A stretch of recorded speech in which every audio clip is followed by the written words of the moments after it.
తాకట్టులో ఉన్న బంగారానికి తక్షణ విముక్తి. ఈ రోజు మార్కెట్ రేట్ క్యాష్ మీ చేతిలో. శివ గోల్డ్ కంపెనీ, మీ నమ్మకానికి మా హామీ. ఏదైనా ఒకటి చూద్దాం ప్రేక్షకుల గురించి. నేను కాలేజీలో ఉన్నప్పుడు యాక్చువల్గా మైమ్ చేసేవాడిని ఎక్కువ. ఓకే, మైమ్ అంటే బాగా ఇష్టం. మైమ్ అది కూడా టీవీ ద్వారానే. ఒక సినిమాలో అమితాబ్ బచ్చన్ నీళ్లు తోడేది చేస్తూ ఉంటాడు అనమాట. అది రోప్, సారీ నీళ్ళు తోటం కాదు, రోప్ ఆటాడు. ఇటు అమితాబ్ బచ్చన్ ఇట్లా లాగుతా, ఇటు 100 మంది ఉన్నట్టు అటు 100 మంది ఉన్నట్టు చేసేటోడు. చాలా అతను ఒక 100 మంది అవతల ఉంటే ఇతను ఒక్కడు ఇట్లా ఆగినట్టు ఒక మైమ్ చేశాడు. అది సినిమా గుర్తులేదు నాకు.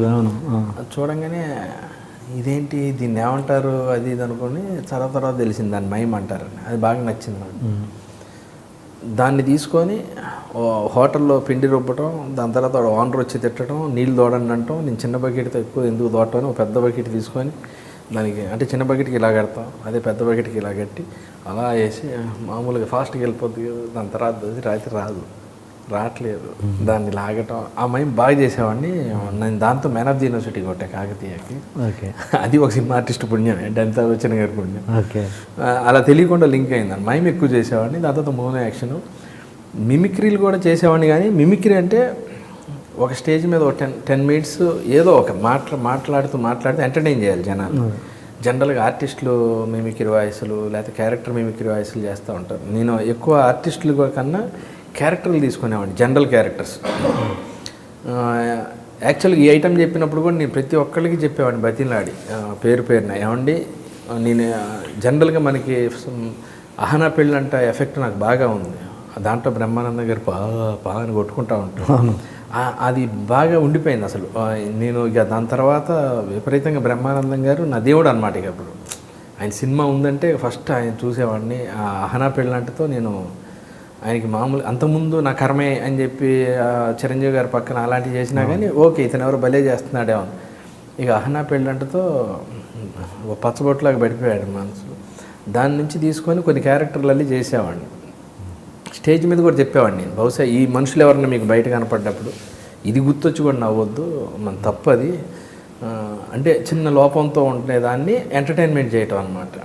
అలా ఒక ఎంప్లాయ్మెంట్ ఆఫీస్. అంతకుముందు ఏంటంటే 10th సర్టిఫికేట్, ఇంటర్ సర్టిఫికేట్ ఇవన్నీ ఎంప్లాయ్మెంట్ ఆఫీస్కి వెళ్ళి రిజిస్టర్ చేయించుకోవాలి. ఏదన్నా గవర్నమెంట్ ఉద్యోగాలు వస్తే వీళ్ళకి ఇన్ఫార్మ్ చేస్తారు అన్న దాని మీద చేసుకోవాలి. అక్కడ పరిచయం అవుతారు. ఒక చెవుడతను, ఒక మూగతను, ఒక నెత్తతను, వీళ్ళు ముగ్గురు పరిచయం అయ్యి వీళ్ళు ముగ్గురు గ్యాప్లో ఒక హోటల్కి వెళ్తారనమాట. ఆ హోటల్లో సర్వర్ గ్రహణముర్ర అతను. గ్రహణముర్ర అంటే ఇక్కడ లైట్గా పెదం కట్ అయ్యి వీళ్ళ మధ్య ఒక కామెడీ సన్నివేశం చేసేవాడిని. అది బాగా బేలేదన్నమాట. అందుకే అది చేయాలంటే ఇబ్బందిగా అనిపిస్తుంది నాకు. అంటే మనం ఒకప్పుడు ఏదో సరదాగా ఎంటర్టైన్ చేయడం కోసం చేసేవాళ్ళం మిమిక్రీలు. మీరు సడన్గా అడిగేసరికి అది చేయాలా వద్దని ఆలోచనలో. అంటే అది తప్పని చెప్తున్నాం కాబట్టి, ఎంటర్టైన్మెంట్ కోసం కాబట్టి వద్దామని నా ఉద్దేశం. ఓకే, మీ కంఫర్టింగ్గా మీరు ఏదైనా ఇంకేదైనా చేస్తుంటే చేయండి. ప్రాసెస్లో ఏదన్నా గుర్తొస్తే చెప్తాను మంచి. అంటే నేను జోక్స్ కూడా చెప్పేవాడిని. జోక్స్ కూడా క్యారెక్టర్ రూపంలో చెప్పేవాడిని అనమాట. ఓకే, ఒకసారి జోక్ చేసాం, అది కాదంబరి కిరణ్ గారు చెప్పేవారు. అది నేను అడాప్ట్ చేసుకొని నేను కూడా టీవీలో వాటిలో షోస్ చేసేవాడిని. ఒకళ్ళ దగ్గరికి వచ్చి ఒకతను ఇంకో అతని దగ్గరికి వచ్చి ఏదో అడ్వైజ్ అడిగే అతను దాన్ని ఏదో ఒక పర్సన్ దగ్గరికి వచ్చి ఇది నేనండి, ఇది నా గర్ల్ ఫ్రెండ్ అండి, నేను ఈవిడ లవ్ చేస్తున్నానండి, ఈవిడ నన్ను లవ్ చేస్తున్నాను, నేను లవ్ చేస్తున్నట్టు వీళ్ళ ఫ్యామిలీకి తెలుసండి, ఈవిడ నన్ను లవ్ చేస్తున్నట్టు మా ఫ్యామిలీకి, అంత ఏళ్ల మీద అడిచేవాడు అనమాట. ఆఖరికి వచ్చేసరికి సరే ఇంతకీ నీ ప్రాబ్లం ఏంటంటే నేను లవ్ చేస్తున్న విషయం వీళ్ళ ఆయనకి తెలియదండి, ఏం లవ్ చేస్తున్న విషయం మా ఆవిడికి తెలియదండి, ఏం చేయమంటారండి, గోపడానికి ఏళ్ళు కూడా ఉండవరా జాగ్రత్త ఏదో ఎండ్ ఫినిష్. సరదాగా అలా జోక్స్ మీద ఎక్కువ కాన్సన్ట్రేషన్ చేసేవాడు. ఒక కొడుకుని ఇంజనీరింగ్ కాలేజీలో జాయిన్ చేయించడానికి ఫాదర్ వెళ్తా ఆయన చాలా తెలివైన ఫీల్ అయ్యి వాచ్మెన్ అడుగుతారు. ఆ గేట్ దగ్గర ఉండే వాచ్మెన్ లాగా ఉండే వాడిని పిలిచి ఎలా చెప్తారు ఈ కాలేజీలో బాగా చదువు చెప్తారంటే, సార్ బ్రహ్మాండమైన కాలేజ్ సార్, అసలు క్రమశిక్షణ కానీ చదువు కానీ మామూలుగా ఉండదు సార్, నువ్వు ఎందుకు అంత గంటి నమ్మకం చెప్తున్నాను అన్నాళ్ళ నుంచి చేస్తున్నాడు. బయటోళ్ళే సార్, నేను ఇక్కడే చదివా, క్యాంపస్ సెలక్షన్లో ఇక్కడ జాబ్ చేస్తున్నాను సార్. క్యాంపస్ సెలక్షన్లో ఆడికి ఉద్యోగం ఇచ్చారు. ఈ మధ్య రీసెంట్గా నేను బాగా ఇన్స్పైర్ అయిన జోకు, బాగా చూసి నవ్వుకున్న జోక్ ఏంటంటే 100 రూపాయలు 1000 నోటుని తిడుతుంది అనమాట. ఒక 100 రూపాయల నోటు ఒక 1000 నోటుని తిడుతుంది. నువ్వెంత, నీ బతుకెంత, నువ్వు నా ముందుకు వస్తావా, గెటౌట్ అనేది తిడుతూ ఉంటుంది. 1000 రూపాయలు 100 రూపాయలు చూడంగానే బాగా నవ్వుకుంది. ఒక ఆవిడ ఒక కొడుక్కి ఫాదర్ భోజనం కలిపి ముద్దు పెడతా ఉంటాడు. వాడు తిన్ను అంటే, మర్యాదకు తింటావా, అమ్మ ఆధార్ కార్డు ఫోటో చూపించమంటావా అంటే వాడు మొత్తం లాక్కొని తినేస్తాడు. మా ఫాదర్ కూడా అది చదివినప్పుడల్లా ఒక 5 నిమిషాలు అంటే ఆధార్ కార్డు ఫోటోలు అంత ఇదిగా ఉంటాయి. ఓకే సరే, ఓకే సినిమా విషయానికి వస్తే ఇంకా జయమ్ము నిశ్చయమురా, అసలు మామూలుగా సినిమా రిపీట్ టైటిల్ ఎందుకు పెట్టాల్సి వచ్చింది మళ్ళీ? అంటే ఇప్పుడు రిపీట్ టైటిల్స్ తగ్గాయి, అయినా కూడా మళ్ళీ ఇంకా ఎందుకు ఇంకా ట్రెండ్ పోయింది కదా, ఇంకా మళ్ళీ రిపీట్ టైటిల్ ఎందుకు పెట్టాల్సి వచ్చింది? జయమ్ము నిశ్చయమురా అని పెట్టడానికి ముందు దీనికి టైటిల్ సర్వమంగళం. ఒక క్యారెక్టర్ జర్నీ. సర్వమంగళం అనే వాడితో సినిమా స్టార్ట్ అయ్యి వాడు కరీంనగర్ నుంచి కాకినాడ ఎలా వెళ్ళాడు, అక్కడి నుంచి మళ్ళీ కరీంనగర్ ఎలా వచ్చాడు, వాడి జర్నీయే, సినిమా అంతా జర్నీయే జయమ్ము నిశ్చయమురా. ఓకే,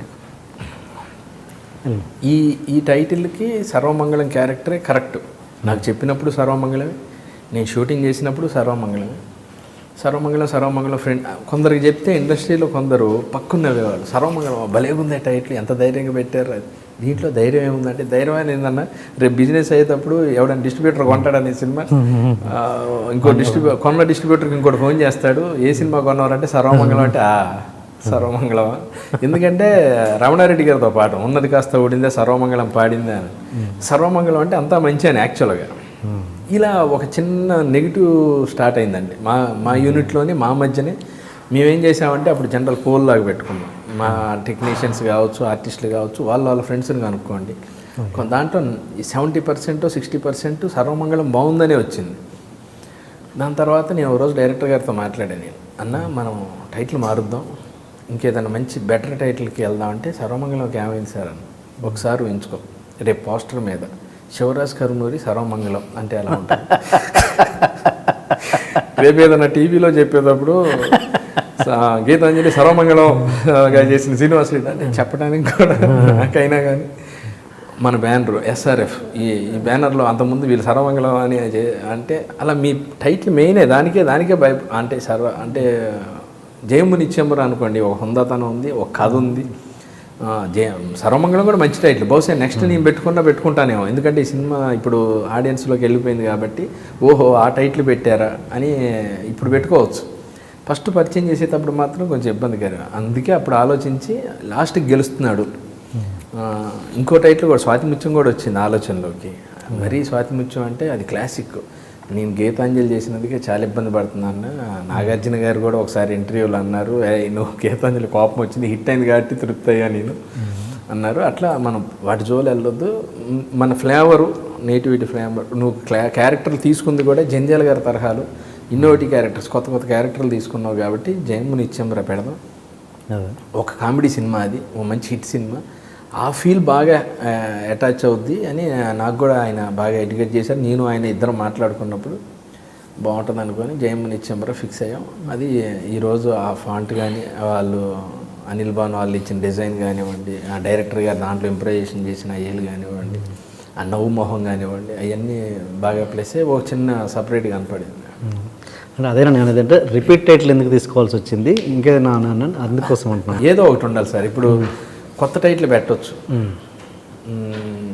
ఏదో ఆత్మవిశ్వాసం లేదా సంథింగ్ ఏదో ఒకటి తీసుకొని మెయిన్ కథలో నుంచి ఆలోచించి ఒకటి తీసుకొని ఒక టైటిల్ పెట్టవచ్చు. కానీ మనం కొత్త డైరెక్టరు, కొత్త బ్యానరు, నేను కూడా కొత్త అన్నట్టే దరిదాపుగా. గీతాంజలిలో పెద్ద హీరో కాకపోయినా కానీ మెయిన్ దీంతో ఫస్ట్ ఫ్రేమ్ నుంచి నాదే స్టార్ట్ అవుతుంది, దీంట్లోనే హీరోగా నేను అనుకుంటా ఉంటాను.